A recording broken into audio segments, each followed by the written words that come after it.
Facebook now, because this is how people communicate, how people share the news. One, they apparently do the FBI's bidding. Two, don't worry, they use independent fact checkers. What we do is we have, if something is reported to us as potentially misinformation, important misinformation, we also have this third-party fact-checking program because we don't want to be deciding what's true and false. And for I think it was 5 or 7 days when it was basically being determined whether it was false, the distribution on Facebook was decreased, but people were still allowed to share it. So you could still share it, you could still consume it. So when you say the distribution is decreased, it got shared. How does that work? It basically, the ranking in newsfeed was a little bit less. So fewer people saw it than would have otherwise. So it definitely... By what percentage? I don't know off the top of my head, but it's meaningful.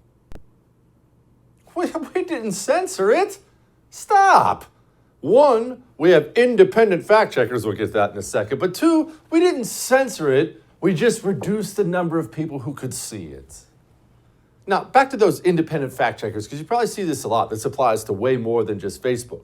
Shoot, it applied all over the place. In COVID, it applies to so many things. You see so many of these organizations out there like PolitiFact, that they're fact checkers.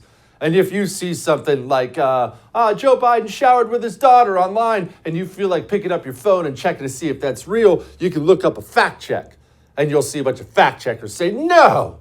But here's the thing. You must understand something. Let me pause for a minute. It sounds like I'm going to do a sidetrack, but just give me a second. There's a tangled web. There's a knot, probably a better way to describe it, that's almost impossible to untie when it comes to the various communist groups. And this is what I mean by this.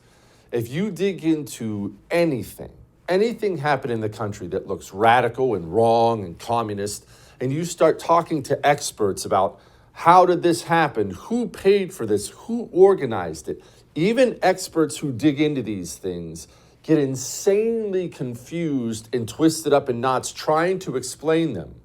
It's just, look, the Steele dossier.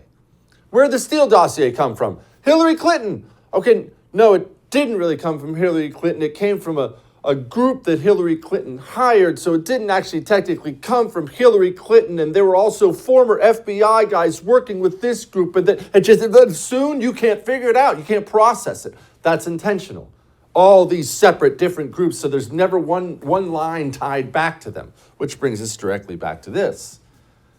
Fact checkers. Well, don't worry, it's just Facebook. We censored it. Why'd you censor it? Oh, we censored it because of fact checkers, independent fact checkers. Who are those independent fact checkers? Raheem Kassam came on this show and told you who they were. Now, let me just walk you through Lead Stories for a second. It's an almost entirely Democrat-funded, Democrat-run operation. Most of their donors that work for the company give political donations to Democrats. And when I say most, I mean 95%. Most of their staff come directly from CNN. That's how it works, you see. And it's one gigantic incestuous relationship. I just brought up Fusion GPS and FBI and Democrat campaigns and what the media always plays into that too. Like we talked about 1,000 times, once you get to be part of the system, you're always in it. It's just the names kind of change. The name on your paycheck changes a little bit. No, I was associate producer at CNN. No, I'm communications director for Senator Jerkwater. Oh, no, I just took a job from an independent fact-checking group. Oh, look at that, MSNBC called. I'm going to head over there. Oh, look, Harvard called. They want me to be a professor. On and on and on it goes. But they're all together, all believing the same things, all working together. And it makes it hard, even for people like you, committed to figuring out the truth and what's real. It makes it hard to connect all the dots, but just understand they're all together.